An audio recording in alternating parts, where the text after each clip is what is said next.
Assalamualaikum warahmatullahi wabarakatuh. Kami dari kelompok 1 yang beranggotakan Alvina Damayanti, Diana Wahyu, Elsa Deviana, dan Farah Lutfia akan membawakan materi mengenai bumi dan alam semesta. Materi pertama yang akan dibawakan yaitu mengenai alam semesta dan tata surya. Alam semesta itu sendiri merupakan ruangan yang sangat luas tempat benda-benda langit berada, termasuk bumi sebagai tempat hidup manusia. Nah, di alam semesta itu juga terdapat miliaran bintang-bintang, planet-planet, komet itu melakukan gerakan rutinnya setiap hari. Serta juga terdapat meteor yang melintas setiap saat. Selain itu, di alam semesta juga terdapat benda-benda langit seperti debu, kabut, dan gas. Nah, pengertian mengenai alam semesta itu mencakup dua hal, yaitu mengenai mikrokosmos dan makrokosmos. Mikrokosmos itu sendiri merupakan benda-benda yang mempunyai ukuran yang sangat kecil, misalnya atom, elektron, sel, amuba, dan lain-lain.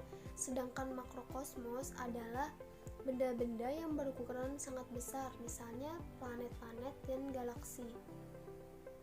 Ada beberapa teori yang menjelaskan proses terbentuknya alam semesta, yaitu antara lain ada teori Big Bang.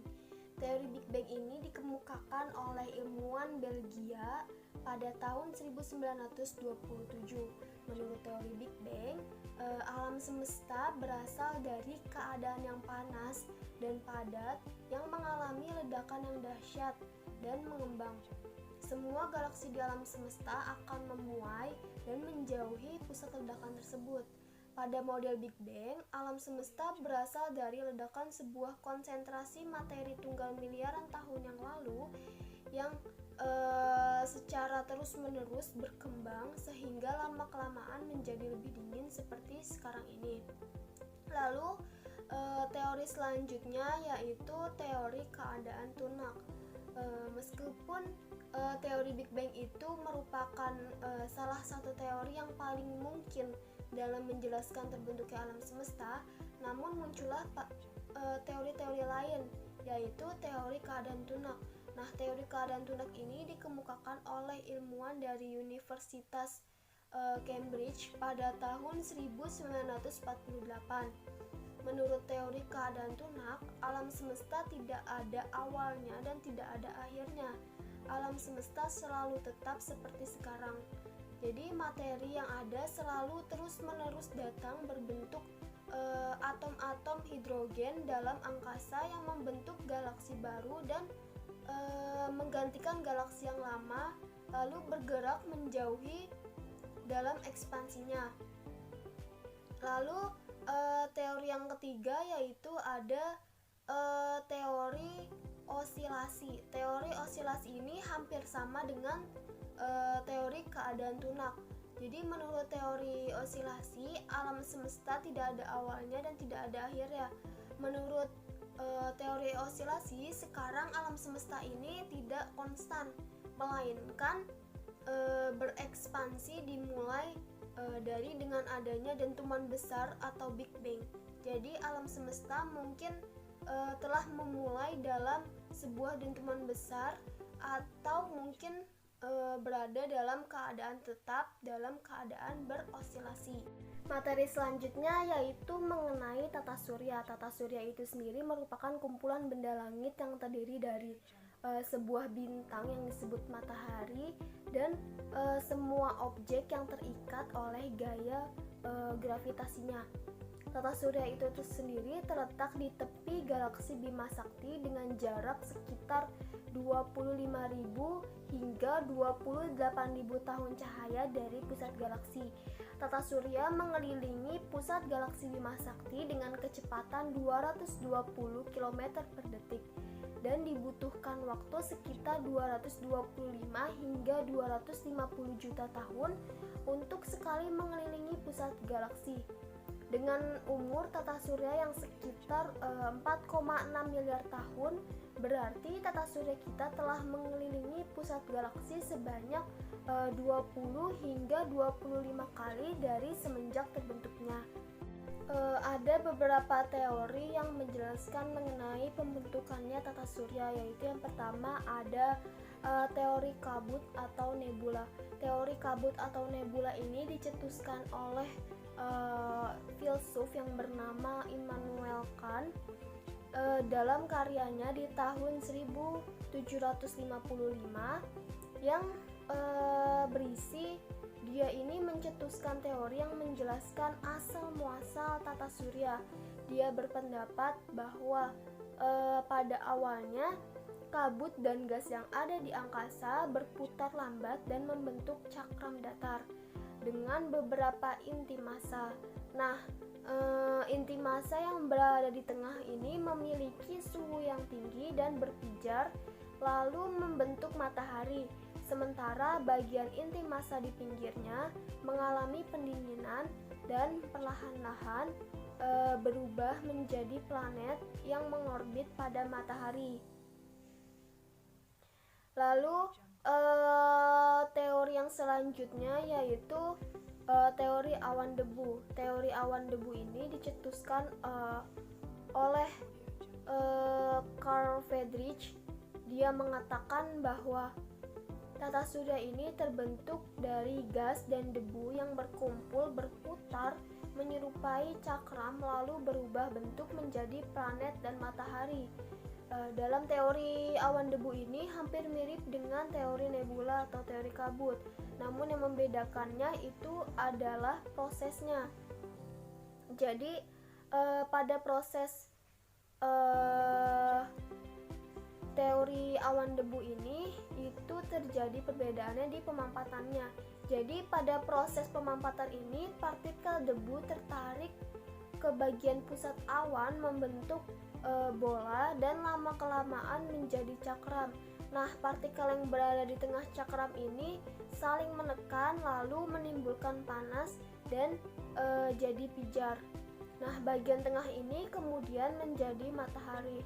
Sementara bagian luarnya berputar dengan sangat cepat lalu sampai pada titik di mana mereka itu saling berpental-pentalan dan terpecah menjadi gumpalan yang lebih kecil. Nah, bagian inilah yang dinamakan planet. Lalu teori yang ketiga yaitu teori planetesimal.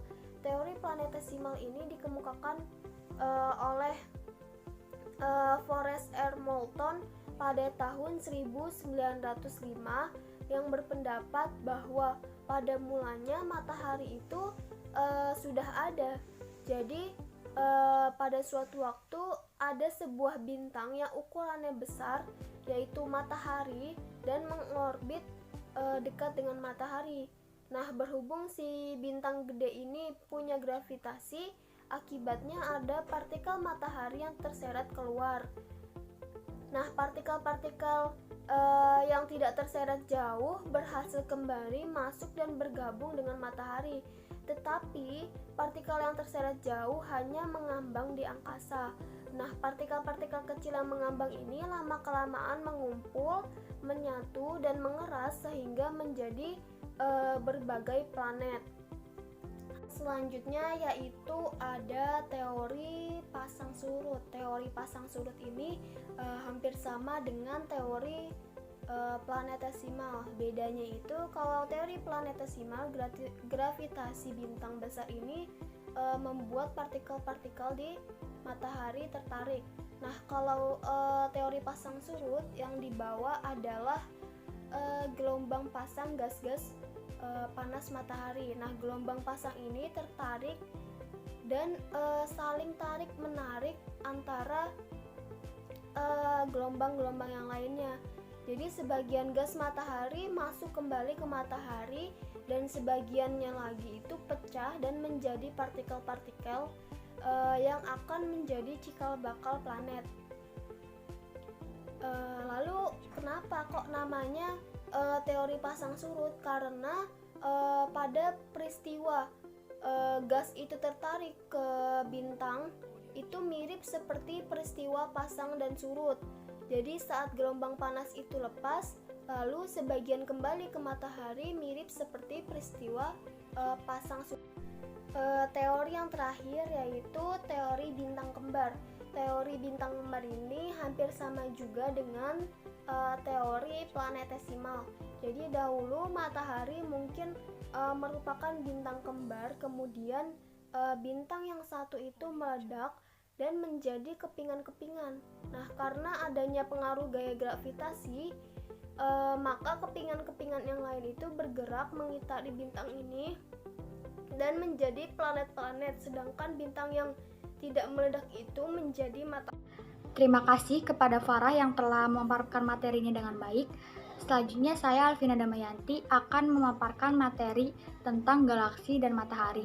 Yang pertama itu tentang galaksi. Galaksi itu bisa dikatakan sebagai kumpulan bintang yang membentuk suatu sistem.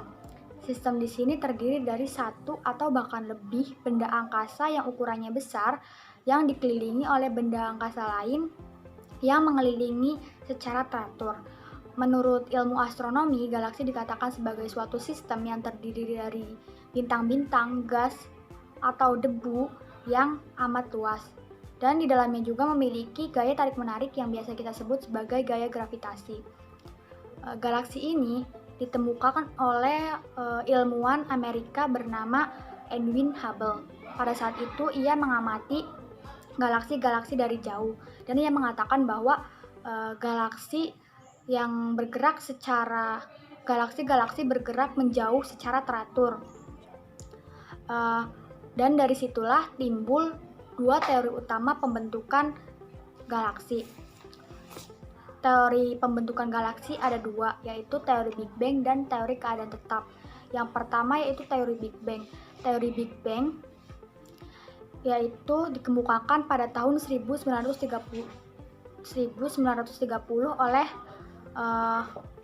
George Lemaitre.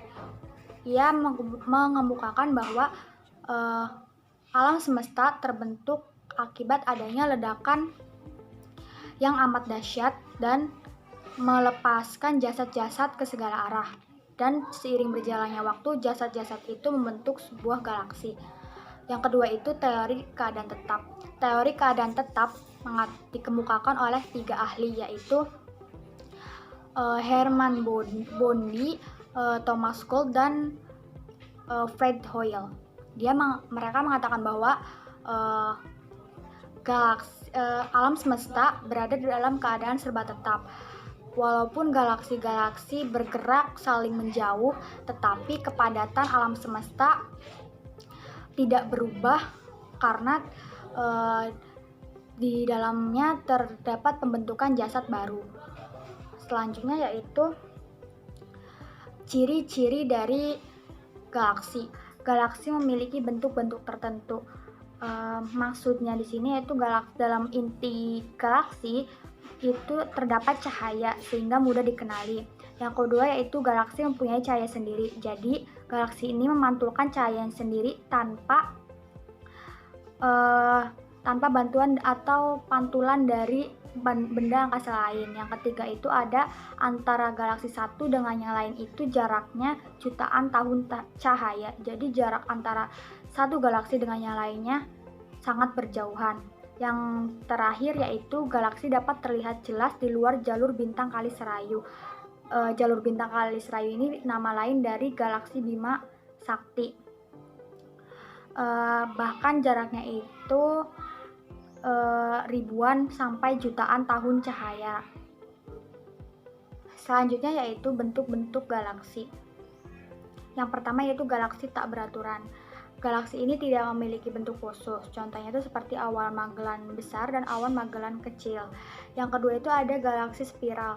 Galaksi spiral ini berotasi dengan cepat sehingga membuat galaksi ini memipih. Contoh dari galaksi spiral ini yaitu galaksi Andromeda dan galaksi Bima Sakti. Yang ketiga itu ada galaksi elips yang berbentuk bundar sampai galaksi yang berbentuk bola papat. Materi selanjutnya yaitu tentang matahari. Matahari yaitu bola raksasa yang terbentuk dari gas hidrogen dan helium. Matahari itu termasuk bintang putih yang menjadi pusat tata surya. Selanjutnya tentang karakteristik matahari. Yang pertama yaitu adanya lidah api yang mencuat ke permukaan. Yang kedua itu adanya granula yang berbentuk cembung dengan ukuran kecil. Yang ketiga yaitu adanya angin matahari, yaitu suatu aliran partikel yang dikeluarkan dari atas atmosfer matahari. Yang keempat adanya badai matahari. Selanjutnya saya akan membahas tentang struktur matahari. Yang pertama itu ada inti matahari. Inti matahari ini yang merupakan tempat berlangsungnya reaksi fusi nuklir helium menjadi hidrogen. Yang kedua itu ada zona radiatif, yaitu daerah yang menyelubungi inti matahari. Yang ketiga itu ada zona konvektif, yaitu lapisan di mana suhu mulai menurun. Terus yang keempat itu ada fotosfer, yaitu permukaan matahari.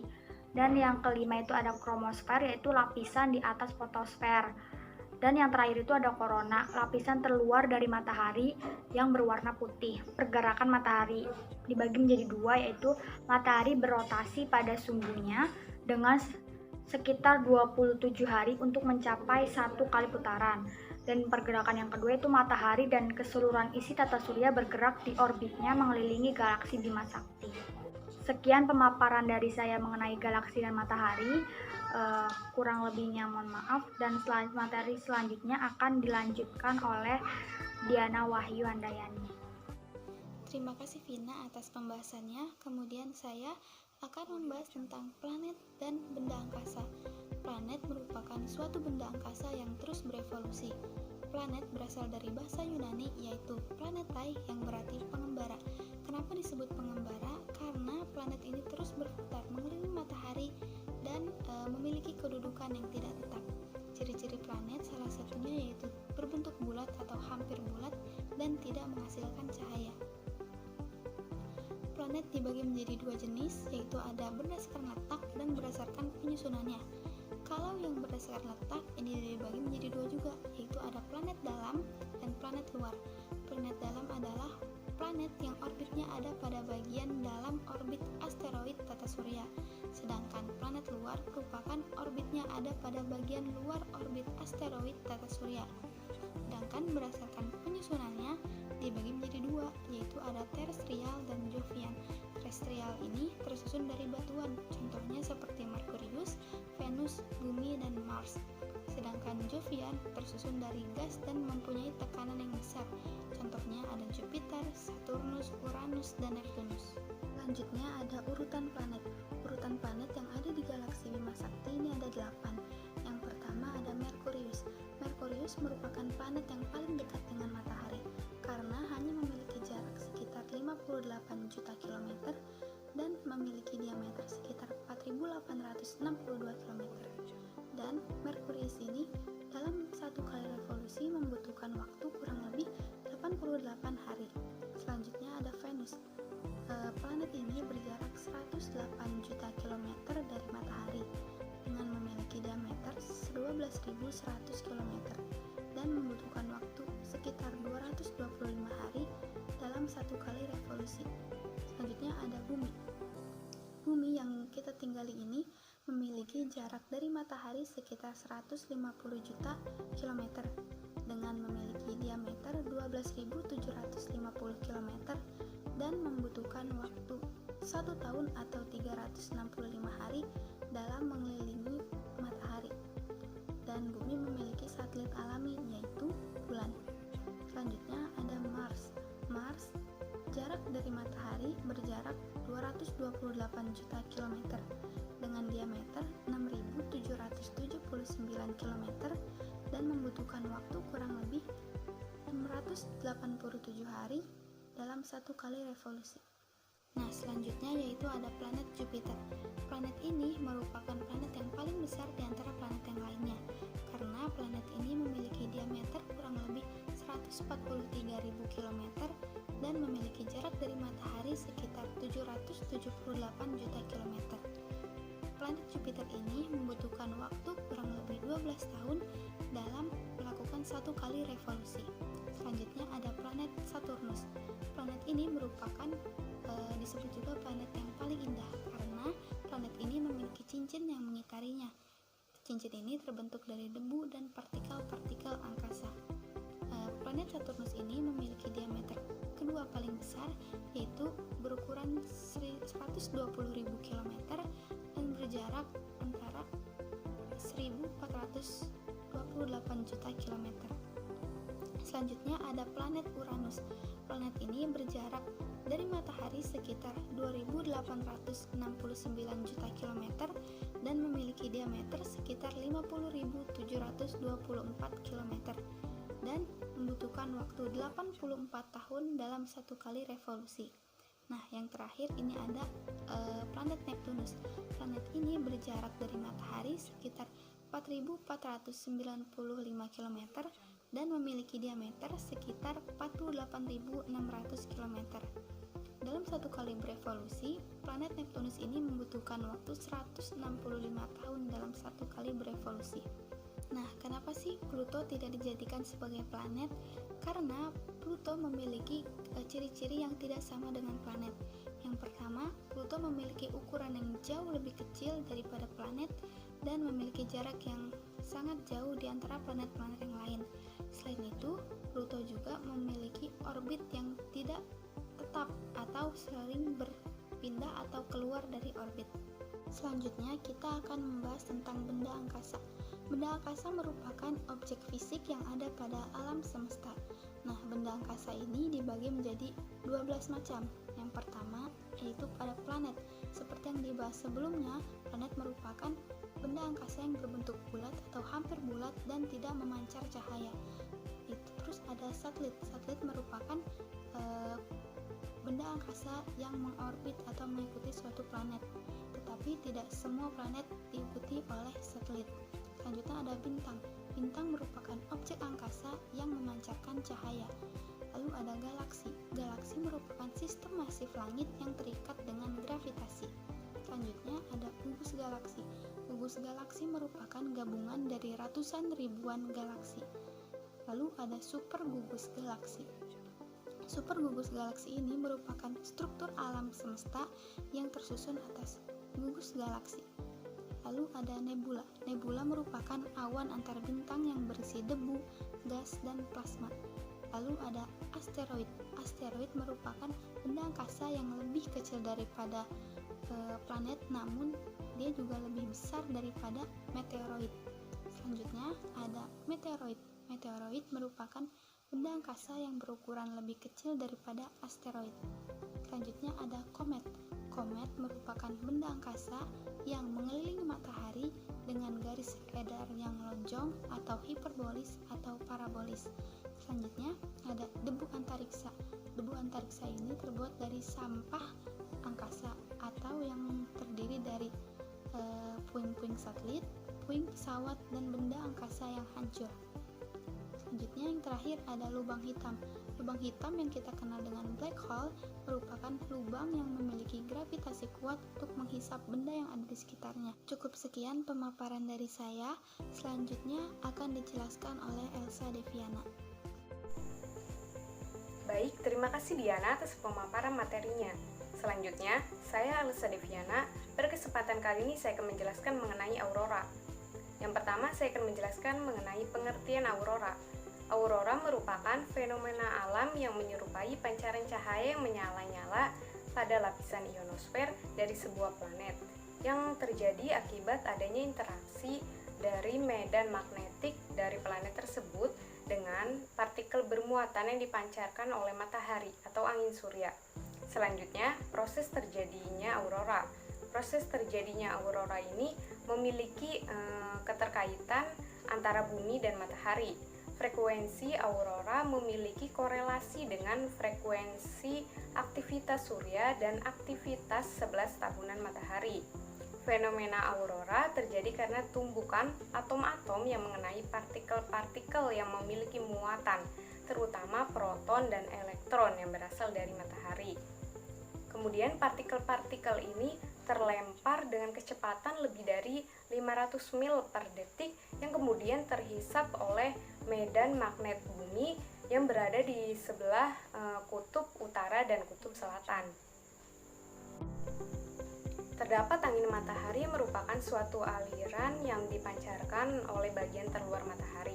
Angin surya ini dipenuhi oleh proton yang mampu terlepas dari bagian yang paling panas dari matahari atau biasa disebut dengan sunspot. bintik matahari adalah nama lain dari sunspot yang terbentuk karena adanya aliran konveksi dari pusat matahari, tempat terjadinya reaksi termonuklir dan mengalir menuju bagian terluar matahari. Yang selanjutnya, aurora dapat menjadi indikator dari pengukuran intensitas angin matahari, di mana ketika aurora ini muncul lebih lama dan lebih terang. Dan hal ini terjadi karena sedang ada aktivitas 11 tahunan matahari. Selain itu juga ada gangguan badai magnet yang dapat memicu perubahan medan magnet secara mendadak. Selanjutnya jenis-jenis aurora. Yang pertama ada aurora borealis. Aurora ini terjadi pada bagian utara. Aurora berasal dari Dewi Fajar dari bangsa Romawi, sedangkan Boreas dari nama dewa angin utara dari bangsa Yunani. Di Eropa, aurora ini terlihat kemerah-merahan yang seolah-olah itu matahari akan muncul dari arah itu. Aurora ini terjadi sekitar bulan Maret, April, September, dan Oktober. Yang selanjutnya ada aurora australis. Aurora ini terjadi di daerah bagian selatan. Aurora ini juga memiliki sifat yang sama pada aurora borealis. Namun, kadang-kadang aurora ini juga terjadi pada puncak gunung yang berada di daerah iklim tropis. Yang selanjutnya saya akan menjelaskan mengenai akibat terjadinya aurora, yaitu yang pertama plasma panas. Ada hipotesis yang menyatakan bahwa lapisan plasma panas terjadi karena disebabkan oleh berkumpulnya plasma panas pada kawasan lobus lintang tinggi. Yang kedua, warna-warna di langit malam. Setelah dilakukan beberapa penelitian dan pengamatan, dapat ditarik kesimpulan bahwa perbedaan benturan antara partikel dengan lapisan atmosfer bumi dapat mengakibatkan perbedaan warna pada aurora. Jika partikel tersebut berbentuk elektron yang berbenturan dengan nitrogen, maka akan menghasilkan warna hijau. Sedangkan jika partikel tersebut berbentuk elektron yang berbenturan dengan oksigen, maka umumnya akan menghasilkan warna biru atau merah. Yang selanjutnya menjadi mitos pertanda firasat. Salah satu contohnya yaitu pada bangsa Inuit. Mereka menganggap bahwa aurora itu adalah jelmaan roh-roh yang sedang bermain di langit. Jadi ketika fenomena aurora ini terjadi, mereka akan melarang anak-anak untuk bermain di malam hari. Yang selanjutnya mengganggu jaringan telekomunikasi. Pada proses terbentuknya aurora, yaitu karena terbentuknya proton dengan lapisan atmosfer bumi menjadikan titik-titik atmosfer bumi menjadi terganggu.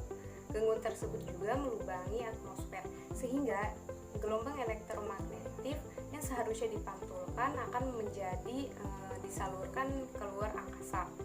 Sebagai akibatnya, tidak akan ada sinyal yang ke bumi dan menjadikan alat elektronik yang memiliki frekuensi itu tidak memiliki sinyal. Yang selanjutnya mengganggu arus listrik.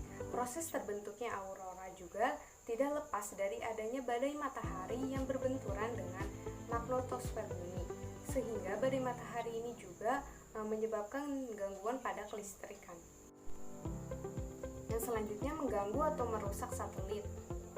Lapisan elektron yang dibawa oleh angin surya ini selain menabrak magnetosfer juga menabrak benda lain di sekitaran bumi seperti satelit. Sejarah mencatat ada 2 buah satelit komunikasi milik Kanada yang terganggu bahkan rusak pada Januari 1994. Dan selanjutnya dapat mengganggu GPS. Fenomena ini selain dapat mengganggu frekuensi, tetapi juga dapat mengganggu sistem GPS. Contohnya itu pada salah satu perusahaan GPS di Amerika Serikat. Di sana terjadi gangguan kurang lebih selama 30 jam. Yang selanjutnya ada fakta unik mengenai aurora. Yang pertama, aurora ini bukan hanya muncul di planet bumi, tetapi juga di planet tata surya. Yang kedua, aurora dapat bergerak dari bagian utara ke sisi selatan. Yang selanjutnya, aurora ini memiliki temperatur yang dingin. Penampilan aurora di langit ini yang benar-benar seperti api dapat disebut dengan api dingin. Yang Yang selanjutnya, aurora akan terlihat lebih menakjubkan jika dilihat dari kamera. Sekian pemaparan materi